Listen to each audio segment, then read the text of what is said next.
All right, welcome everyone to Ways of the World, a brief global history. And we are going to start chapter 2, First Civilizations, Cities, States, and Unequal Societies.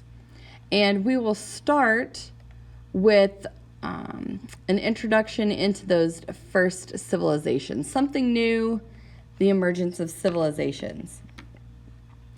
Okay, here is a picture of tiny little figurines, Raherka and Mersonk. Writing was among the defining feature of civilizations almost everywhere. In ancient Egyptian civilizations, the scribes who possessed this skill enjoyed both social prestige and political influence. This famous statue shows Raherka, an quote-unquote inspector of the scribes, during Egypt's 5th dynasty, circa 2350 BCE, in an affectionate pose with his wife Mersonk. Now, what can art tell historians about the values of a culture? What can this image tell us about the relationships between men and women in ancient Egypt? And why might this statue have been created? Well, art often reflects what is important to a culture. When we can see that men and women liked each other and saw each other as partners. The statue was created as a memento of a special occasion, and it's used in the way we might use a photograph today, for example. All right, first civilizations, cities, states, and unequal societies. All right, something new, the emergence of civilizations. Okay, one of the earliest civilizations emerged in Sumer, which is southern Mesopotamia, between 3500 and 3000 BCE. They had the first written language. We see the appearance of Egyptian civilization in the Nile River Valley, which is northeastern Africa, and a smaller Nubian civilization to its south at about the same time. Norte Chico, which is central coastal Peru, emerged between 3000 and 1800 BCE. There, they found about 25 urban centers. Norte Chico differed in several ways from Mesopotamia and Egypt, however. It was unusually self-contained. They had a rich fishing industry. They traded for cotton, squash, beans, guava, but no pottery and no writing, no defensive structures, and there's little reliance on grain. In the Indus civilization in the Indus and Saraswati river valleys of present-day Pakistan arose around 3000 and 2000 BCE. They had elaborately planned cities, nice flat grid, easy to move around, standardized weights and measures, architectural styles, and brick sizes. Written script that remains basically undeciphered. Unlike other civilizations, generated no palaces, temples, no elaborate graves, kings, or even a warrior class. Now, the scholars remain uncertain as to how society was organized. Here, the theories include a series of small republics, maybe ruled by priests, or an early form of a caste system. Now, the environmental degradation led to the collapse of this civilization by around 1700 BCE. But several aspects of its culture shaped later Indian societies. Now, around 2200 BCE, first civilization took shape in China. Now, from the start, China was defined as the ideal of a centralized state. The Xia, Shang, and Zhou dynasties enlarged the Chinese state. The ruler was the quote-unquote son of heaven, an intermediary between heaven and earth.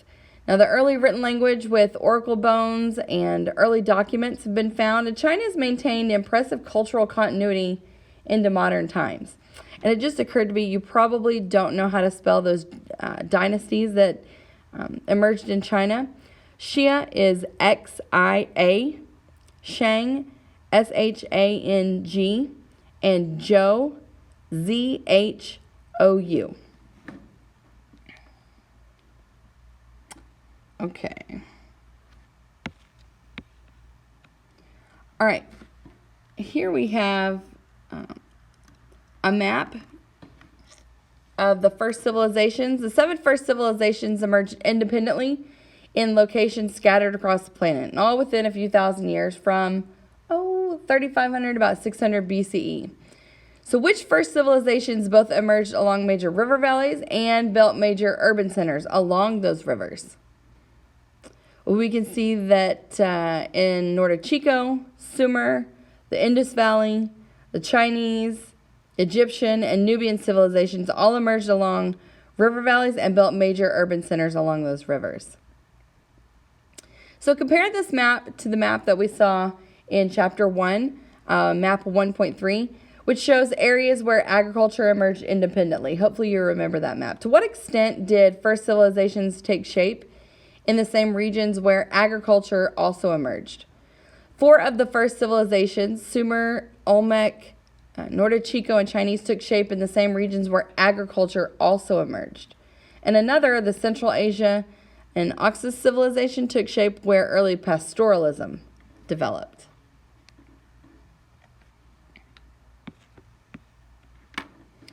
Okay, so this is some stonework at Corral. In early 2001, published reports of this archaeological excavation site, Corral, set off amazed commentary in both academic circles and the popular media. Archaeologists had uncovered about 14 miles inland from the coast of Peru an urban center dating to the time of the Egyptian pyramids, around 2600 BCE, far earlier than any previously known urban settlements in the Americas. That is pretty amazing.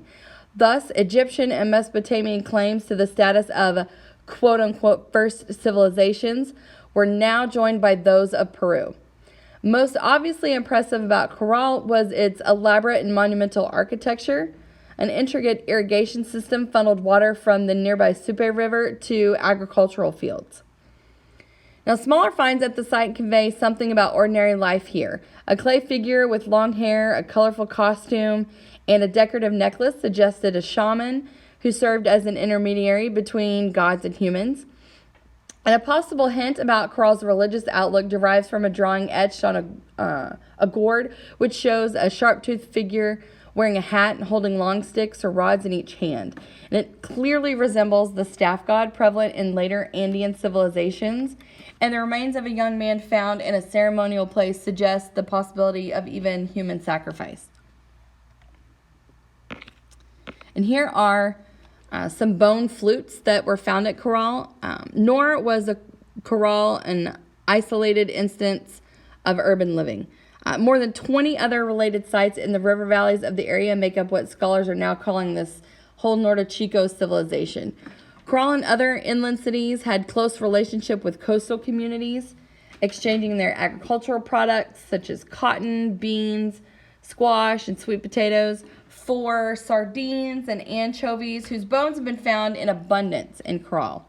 And goods from as far away as present-day Ecuador, the high Andes, and the rainforests that lay to the east suggest a network of wider relationships, right? Those commerce and trade networks. But what was missing from Corral has proved equally intriguing. Grain-based agriculture, pottery, metallurgy, and writing, all features of urban life in Egypt and Mesopotamia, were noticeably absent in Corral. Do we therefore need to revisit the criteria for defining a first civilization?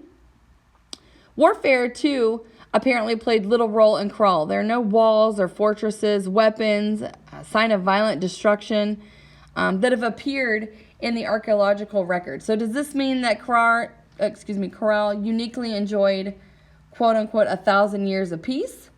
As one of the lead excavators suggested, was trade rather than warfare the stimulus to creating a complex society? Perhaps so, but it is early in the study of this distinctive civilization.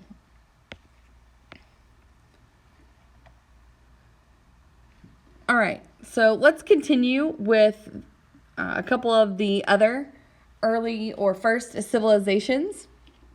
In Central Asia, another first civilization known as the Central Asian or Oxus civilization arose around 2200 BCE. It was centered on the Oxus or Amu Darya River Valley in modern northern Afghanistan. They possessed a number of fortified centers. They practiced irrigation, agriculture, and stock raising. They possessed a distinctive culture, art, and burial rituals, but they were not literate.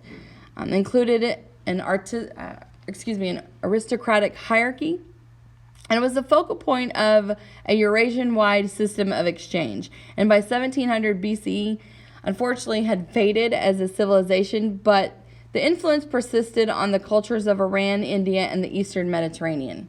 Now, the Olmec produced a first civilization much later, around 1200 BCE, on the coast of Gulf of Mexico, near present-day Veracruz. The cities arose from competing chiefdoms and produced elaborate ceremonial centers. There's an artistic legacy of colossal basalt heads that are Olmec. You can go Google Olmec heads and see some of those. It's fascinating. They created the first written language in the Americas around 900 BCE, and the culture influenced later civilizations in Mesoamerica, including the Maya and Teotihuacan. Now, some of the other smaller civilizations also flourished. The Nubian civilization south of Egypt was distinctive and independent around 3400 to 3200 BCE. And the city of Sanxingdu in China also separately arose from a more well-known Shang dynasty. Okay, so this is some Shang dynasty bronze. This bronze tiger, created around 1100 BCE, illustrates Chinese skill in working with bronze and the mythological or religious significance of the tiger as a messenger between heaven and the human world. Now, Shang works of art like this were produced by large numbers of artisans involved in metallurgy. So what does the existence of this class of artisans indicate about Shang agricultural production? Well, the existence of a class of artisans indicates that Shang agricultural production was high. That meant there was a surplus of food, and that allowed for the specialization of labor that developed within the Shang society. And one of the most enduring features of East Asian cultures is the concept of the mandate of heaven, a clear example of continuity. So what was the mandate of heaven? Well, the monarch served as an intermediary between heaven and earth and ruled by the mandate of heaven, only so long as he governed with benevolence and maintained social harmony among his people.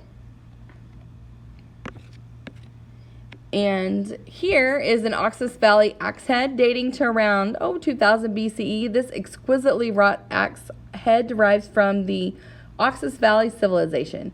It features in the center a heroic human figure with a bird's head and talons fighting with a wild boar on the upper right and a winged dragon on the lower left.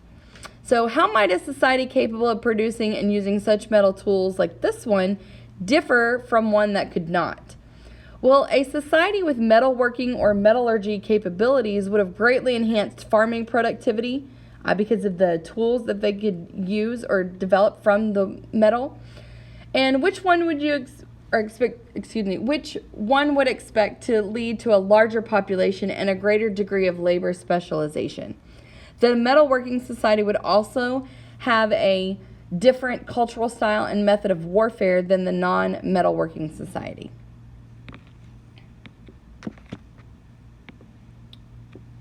Okay. The question of origins. First civilizations had their roots in the agricultural revolution. The process was gradual and evolutionary.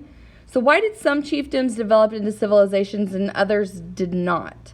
Well, one argument that's been brought forth, the need to organize large-scale irrigation projects due to the agricultural revolution, desire to protect favored groups, the stimulus of trade, and even the demands of warfare. But another argument, Robert Carnero's argument, says that population density created competition, especially when agricultural land was limited. And the creation of the first civilizations was quick in terms of world history standards, but was an unconscious undertaking for those involved. An urban revolution. So cities were one of the most distinctive features of first civilizations. The scale, layout, and specialized industries of cities would have impressed visitors from small villages. Cities lay at the heart of all first civilizations because they were political or administrative capitals, centers of cultural production. That's where art, architecture, literature, rituals, and ceremonies took place. Places of local and long-distance exchange. And there are centers of manufacturing activity as well. Cities produce new societies with greater specialization as well as inequality. And here we have a mask from Teotihuacan. This mask illustrates the kind of facial adornment, nose pendant, and ear spools, often worn by members of the nobility in Teotihuacan.